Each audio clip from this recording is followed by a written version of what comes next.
What is good, YouTube? It's your girl Brinks.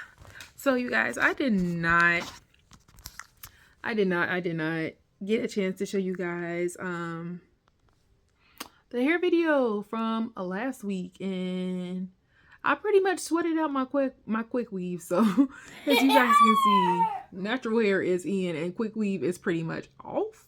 But like, I have so many updates to give you guys, and I did not post my my Sunday cooking video, and I should have, but I have been so busy, you guys, and so freaking tired. Like, my sleep schedule is completely off, you guys. My exercise schedule is completely off, you guys. Like, I'm just completely off, you guys. But I'm just gonna start this video off with like some really quick updates, and then I'm just gonna do some follow-up videos for y'all and just get into those like individually, because I feel like trying to get into those like all in one video is just gonna make it just one exclusively very long video, and that is not what this video is supposed to be about. So just real quick, you guys, to sum this up in like a quick 2 minutes so I can get into the P's and Q's of what this video is about. We're moving, you guys. We're moving. That was going to be my surprise on the last video that I brought up to you guys. I don't even know if you guys seen that video or not, because it may have been in the cooking video that I forgot to post last Sunday. So if it was, you guys will hear me mention that on the first cooking video for this coming Sunday. So we are moving, you guys, and we're not moving far. We're moving right across the street. We're losing a little bit of stuff, but I'll get into that more in the up video, so to say, why we're moving, what we're losing, updates and all of that stuff. Weight loss video coming soon, weight update video coming soon, TK update video coming soon, hair video coming soon. I'm going to be doing a hair coloring video coming soon, you guys, so stay tuned for that. It will definitely be before we move out of here, definitely. So stay tuned for packing vlogs, stay tuned for decorating vlogs, all of that stuff, y'all, coming soon. Also, what else did I have to let you guys know real quick about coming soon? Let's see, bankruptcy. Your girl's filing bankruptcy, you guys. Update on that coming soon. Tyler Perry's new Netflix movie, there will be a review on that coming soon. So stay tuned for that. What else? Life changes. Possible new car coming soon. We'll get into that more with like the bankruptcy video. And I'll tell you guys why, considering that I just got that Nissan last year. You guys will hear why in that video. But yeah, so this video is like, okay guys, a lot of you guys don't know, but I work in mortgage collections, and I don't want to say what bank I work for, mortgage collections, without giving away too much, personal info. If you know, then you know. But for conflict of interest and for protecting my, company, I'm not going to, disclose that information on video. So, so you guys, I just want to, I think I want to open up a new segment on the channel for like new home buyers, because I feel like this is something that people need to be aware of, like when buying homes, especially for me being a prospective interested buyer myself. I feel like I've been learning a lot more in the industry since I've worked in it. Now, not to say that I'm completely an expert, you guys. So don't think that by, me giving you guys this knowledge on this channel that I am completely giving you guys like expert knowledge, and like just because Brink said it must be like 100% true. I mean, definitely seek a professional expert opinion, but just letting you guys know from a bank standpoint and from the rules and regulations that we have to go through from a collection standpoint, this is something that you guys need to be aware of when buying a home. So, one main thing that I really, really want to open up is like a new homeowners kind of like knowledge base based off of my collection knowledge. And like I want to see if I can get like one of my colleagues from customer service to like also collab on the channel like occasionally as well, because I think that would be an awesome thing to do as well, because she can give like her knowledge as well on like PMI, which is like Jesus Christ, I forgot exactly what it stands for. Jesus, private mortgage insurance. And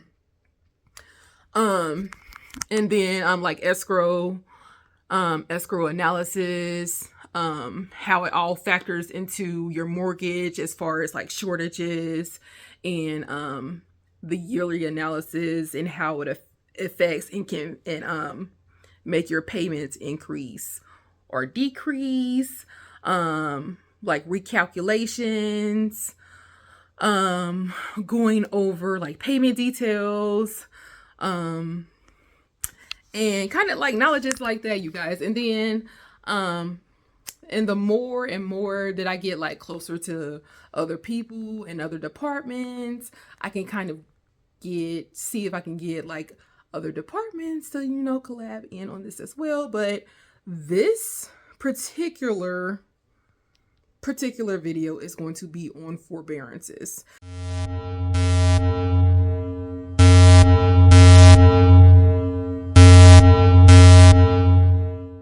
Because I feel like not a lot of people know about forbearances, and you get kind of the wrong interpretations on forbearances. So I just want to put it out there. And kind of let you guys know exactly what a forbearance is. Because people get the wrong interpretation of what forbearances are. So first of all, a forbearance is not, I repeat, forbearance is not a deferral. By deferral, I mean, do not expect payments to automatically be moved to the end of your loan with that forbearance. That forbearance is not going to do that for you. It is not. What it's going to do is it is going to temporarily pause. And by pause, I mean it is going to temporarily pause. Suspend, aka pause. And that doesn't mean your payments are going away either. They're still there, aka paused. So with those payments being paused, you do still owe them. They're not going anywhere. This can be anywhere depending on the bank that your loan is through. My bank, depending on what type of forbearance it is, it can go anywhere between 3 to 9 months, depending on what forbearance there is. An informal, which is usually 3 months. And then there are specialty forbearances. One more in more particular called an unemployment, which can last up to 9, sometime extended to 12 months if needed. Now, you do have to get particularly extenuating circumstances to get that full 12 months, to be extended up to that full 12 months. And you do have to get approval, meaning that you will have to speak with someone in our loss mitigation department to get that extra 3 months added, usually, because most of the time you will only get 6 to 9 months. That first round, most of the time you will only get the 6 months. Sometimes you will get 9, but it's rare. Most of the times you will only get that 6 months. Then you can call back and get it extended. And this is only if you have not fully maxed out. Fully maxed out by, I mean, already within that 12-month period, all of your forbearance, and the investor approves additional time. So it has to go through a full-on approval, you guys, for additional time on that forbearance. And you have to have an extenuating circumstance to get those additional months approved. If it gets denied, you cannot have any more time on that forbearance, which means it ends when it ends.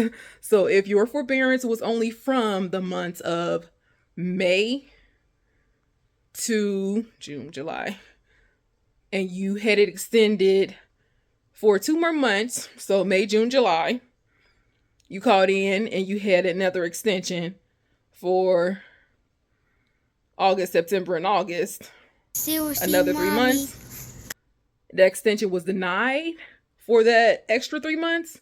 That's it, you guys. You do not get an additional extension. That is completely it for that forbearance. Now, that's an unemployment forbearance. A regular informal forbearance only lasts for 3 months. This is for like any other circumstance, such as you're planning a funeral and you just need an extra month or two because you used your money for funeral expenses, or you're dealing with like a sick child or a sick parent, and you're taking care of them and use your money that month to take care of like hospital bills or cancer treatments for that month, and you're not going to be able to afford to make your payments for like a month or two. That informal forbearance will last you for 3 months.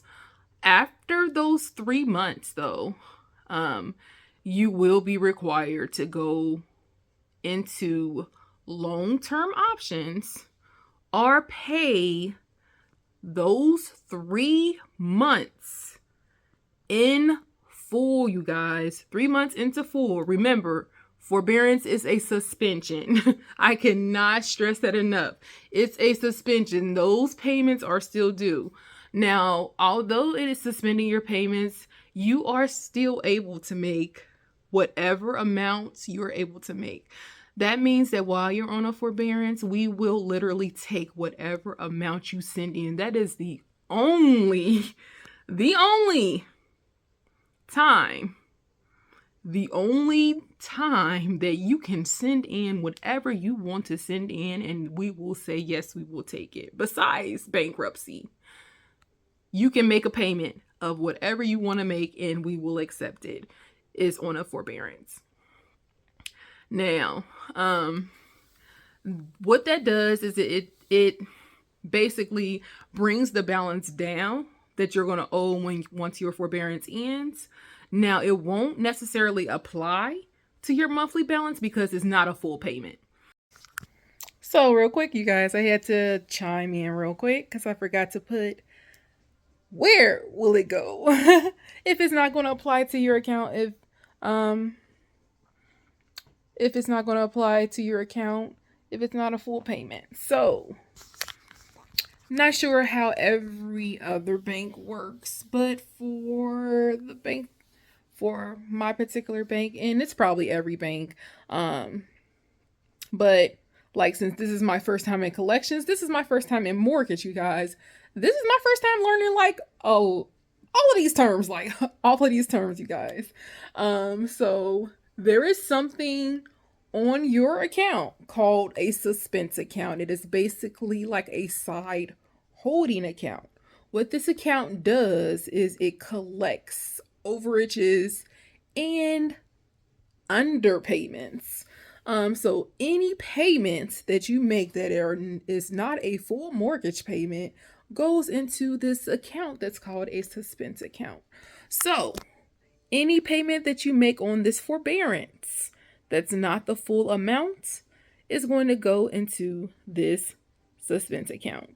And what it's going to do is it's literally going to sit there and it's going to accrue and accrue and accrue. Now, if you make enough while you're still on that forbearance to count up to be a full payment, it will apply. And once it applies, it's going to go to the first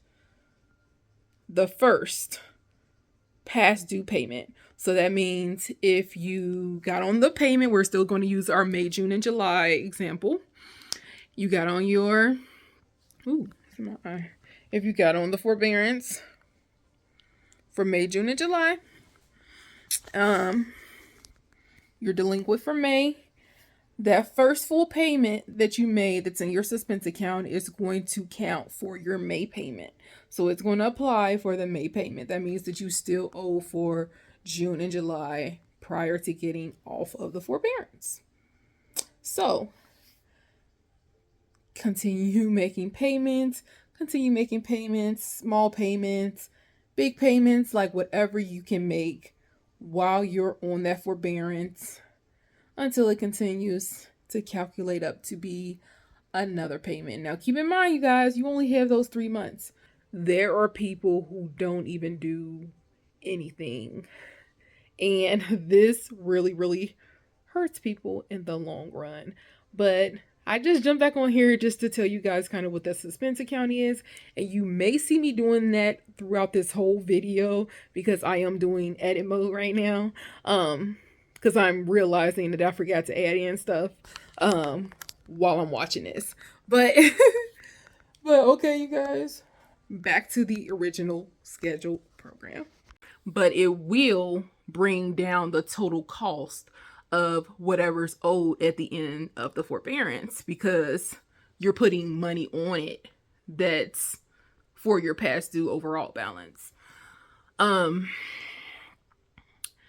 when the forbearance ends, though, however, you're still stuck with whatever was owed and coming up with that amount, or being stuck with, aka foreclosure, or going over additional options depending on, like I said, whoever your loan is through. With our bank, we have long-term options. So our long-term options consist of like partial claims, modifications, deferrals, things to that nature, and you have to qualify for, meaning you have to be reviewed for them. They have to go through underwriting, they have to go through the investor, and especially if you have a private loan investor, meaning if it's not an FHA loan, it will need to go through your private loan investor, aka asset loan, aka Fannie Mae, aka Freddie Mac, aka VH. Seriously, mommy. Jesus. VMA. Bruh. I'm losing. It's so many. VA. I said VMA. VA. What's another one? I feel like I'm forgetting one. There's another one. It'll come to me. But like, those are some of the big ones. But there are private investors as well. And if you have a private loan, those are a little bit harder to get approved for. Like, there are certain types of loans that we can literally give offers for over the phone. Now, because FHA loans are more government owned, they're more kind of, I don't want to say lenient, but they have more options and more availability to give more of a variety, so to say, for long-term options. And we are able to give those over the phone rather than private investors. They require you to fill out a paper application.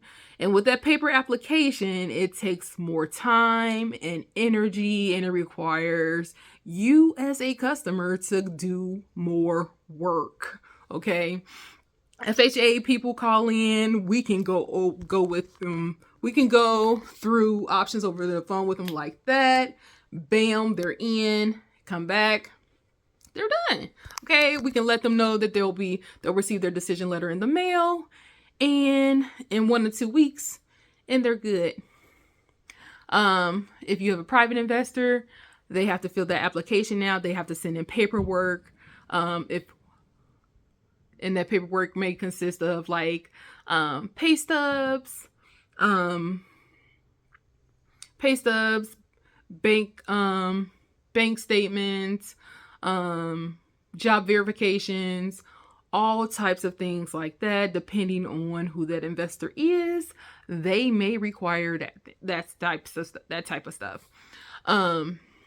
So it is very, very important when you take on a forbearance that you understand this thing. You could possibly be denied for a long-term option. So the balance that is still past due may not be covered once you come out of this forbearance. You may be stuck paying all of that back.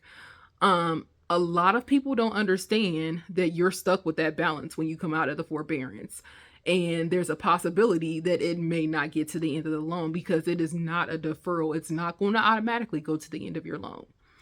And also, it will affect your credit. It will affect your credit. If you have no intention of paying that forbearance in full before it ends, your credit will be reverted back to its original delinquency of however many months you are past due once it is over. So if you went into that forbearance and you were 4 months past due, meaning the total 3 months of the forbearance, but you were already 1 month past due going into it, totaling 4 months, and you made no full payment whatsoever and you came out of it, that is going to be a total of 4 months delinquency on your credit reporting. So 120-day delinquency hit on your credit. Yeah. You're going to be looking at that on your credit reporting, and you're not going to be happy about it because while you're on the forbearance, you will see current forbearance next to it. Current forbearance next to it while you're in the forbearance. It will report like that with the forbearance. However, if you do not bring your account current while you're in the forbearance, it's going to report back to that original delinquency. But if you do pay something on it and you bring your account current, it will report current. So let's say those 4 months you went into it, okay? So usually that first month prior to you going into it, that first month usually isn't covered. Depending on what month you entered into it, because usually a forbearance usually covers, an informal forbearance usually covers 3 months. So if you're 4 months past due going into an informal forbearance, you were usually behind 1 month prior to going into it from the get-go. So you're going to at least have 1 month delinquency entering it. All right, you guys, once again, let me elaborate on that. You will only have some type of delinquency entering into the forbearance if you were already past due prior to signing up into it. Now, this is not saying that everybody who enters into the forbearance was already in a delinquency status when entering into the forbearance, because there are people who call in and their account is like completely current, right? The the thing about forbearance is that hardships can happen like completely unexpected, you guys. Out of nowhere. Completely out of nowhere. You could be making your mortgage payments on time like clockwork, and then out of nowhere like something just happens. That is the purpose of the forbearance, to protect you in like emergency type situations. So the thing that I'm trying to get at with the delinquency status and basically being delinquent already prior to getting onto a forbearance is that if you get into one, usually depending on what time of the month that you're calling in. So we have a deadline, first off. Anytime you call in prior to the 15th of the month. So say someone was to call in pretty much today, and it's considered the 12th pretty much. Someone was to call in today to look for assistance options. Anything that they would ask for assistance wise, including the forbearance, would take effect for August 1st, right? Because it's considered prior to the 15th of the month. Now, weird thing is, anything after the 15th of the month, the bank considers August, okay? So, billing cycle wise anyway, because that's when we assess our late fees to accounts, and that's when the grace period pretty much ends and new billing cycle kind of takes effect. So if anyone calls in for assistance after that 15th, 16th mark, any forbearance that they ask for around that time period does not start until the month of September. So they've missed the mark of getting the forbearance starting for the August period. So, with that being said, they are now forced into not having the month of August covered. So, if they did need the month of August covered, they are now responsible for that August payment. So we have to now let customers know they would have to either come up with a way to make the August payment, and if they're unable to make that August payment, that the payment would end up rolling into the forbearance once September rolls around. However, that payment is not covered up under the forbearance plan because it's not one of the 3 months that's, included in the protection, So that means that it's still going to get assessed it's still going to get assessed the late fee because you're supposed to pay it. And also, you're still going to get the credit reporting because it's not included. So they either have the option to A, find a way to make the August payment before the forbearance actually takes effect for September, or B, not pay the August payment at all, risk the late fee and getting that credit reporting, aka the negative delinquency reporting. So they would get the current forbearance status for September, October, November, if they decide to stay in the forbearance plan for all 3 months. And they can pretty much go from there. So I just wanted to get back on here and elaborate on that a little bit. So back to the scheduled program, guys. However, if you enter your forbearance and you bring your account current prior to exiting, you will have your 30-day delinquency the month starting. However, you will have the current reporting with the forbearance from the starting date of the forbearance, and then the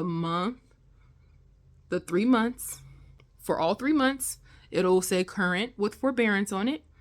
Coming out of it, if you brought your account current, your account and credit reporting will still state that it is current. And like I am saying, you guys, this is just what I have learned from my experience in the job. So if I am in any way, shape, or form incorrect, do not quote me on this, you guys, because like I said, this is just from what I've learned so far from my field, okay? I'm in collections for mortgages. This is what I've seen. This is what I've known to be true. If it's more to it than that, please educate me and let me know, okay? Because this is just what I know, okay? But I just felt like I should put this out there to you guys because I feel like there are so many people being misled by forbearances. I don't feel like forbearances really help people. I feel like they hurt you more in the long run, because if you're unable to make this full bulk payment, and if you're maxed out on all of your options from the get-go because of needing help previously, there is a huge possibility for denial in options coming off of the forbearance if you're unable to make that full payment. And I just want people to be aware of that possibility of denial so that you will be more open and knowledgeable of the fact that you could enter foreclosure. Because there are so many people that are running into losing their homes because they're entering these forbearances, not really knowledgeable of the fact that they're not really helpful and the fact that they're using them too excessively. So I feel like forbearances should really be utilized if you really, really need them, and also if it's a last resort, okay? So if it's your last resort, and honestly, if you have the ability to seek the long-term option afterwards. All right, guys. So what I mean by seek the long-term option afterwards. So I know that you have no prediction on whether or not you're going to get approved for the long-term option. And those long-term options could be like partial claims, deferments, modifications, anything that would take that accrued balance to put it onto your maturity or extend the maturity out. And still tack it on to you, basically the end of your maturity. So you really have no control over kind of whether or not that gets approved for you or not, but you do have control over how much of that balance has been that you've been trying to qualify for previously and has already been approved to put to the back of your loan previously, right? So you can gauge kind of how much of it is already towards the back of your loan. That goes to say, like, if you are someone who is using the forbearance for a first time, and I always preach this to customers who call in and who have freshly came out of a forbearance, like this is their first time around applying for a long-term option, ready to get back on their feet and resume making their payments. Your chances of getting approved for these long-term options are pretty high, okay? The chances are pretty high. This is your first time applying, like you have nothing to the back of the loan already. Your chances are pretty freaking good. So, chances of approval are going to be pretty good for you getting the acceptance and approval for getting it that time around. But to continuously apply for forbearances and continuously apply for forbearances and think that you're going to get the approval every single time to put that balance that you're tacking on from the forbearance to the end of the loan, especially if you have like high monthly payments. Let's say we have customers in California who have mortgages of like $4,000. I've seen some as high as $10,000, and these are in places like Hawaii and Nevada and Vegas and California and all of that, like secondary homes and whatever. So you're talking about tacking on someone who's missing like 5 to 6 of those payments to the back of a loan and thinking that you're going to do that like 3 to 4 times and get those approved every time. Now, there's a limit to how many times you can do that. And there's also a time frame to how many times you can do that.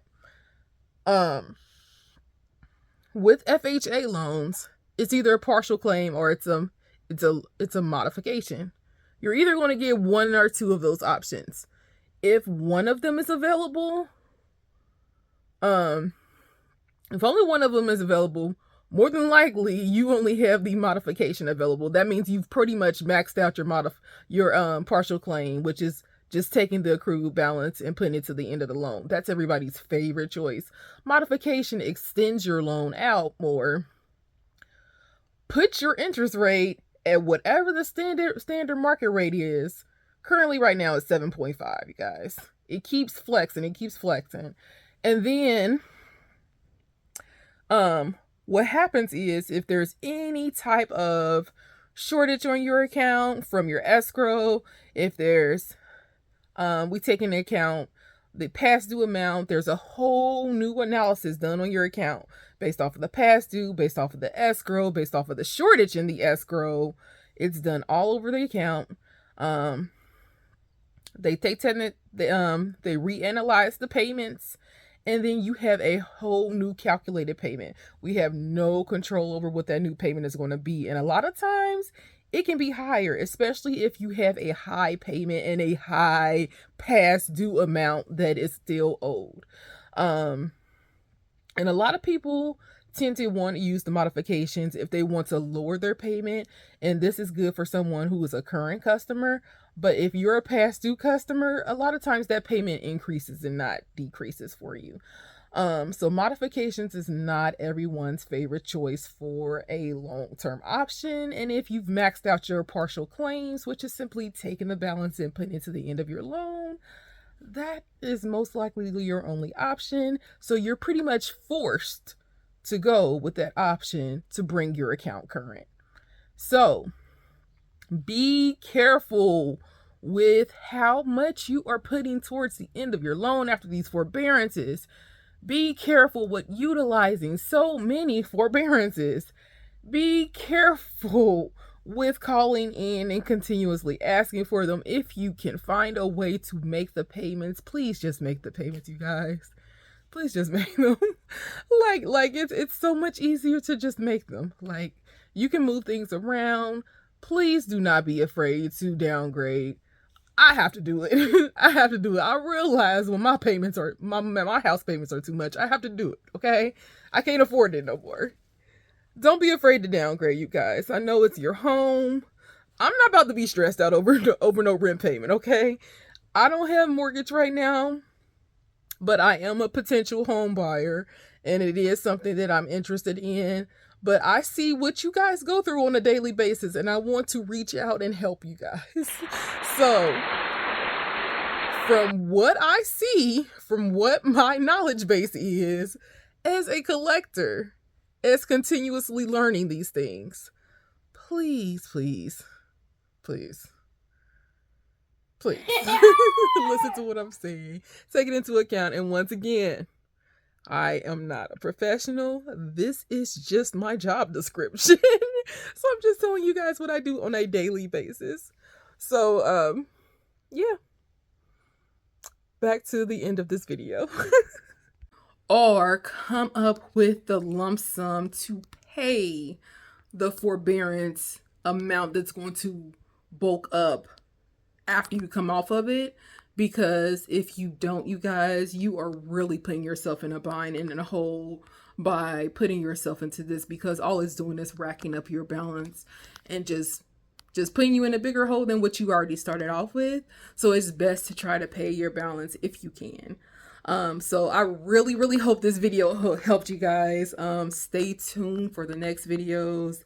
If this video does well, I will continue to do more mortgage videos. Like I said, just putting this out there for anybody who's interested.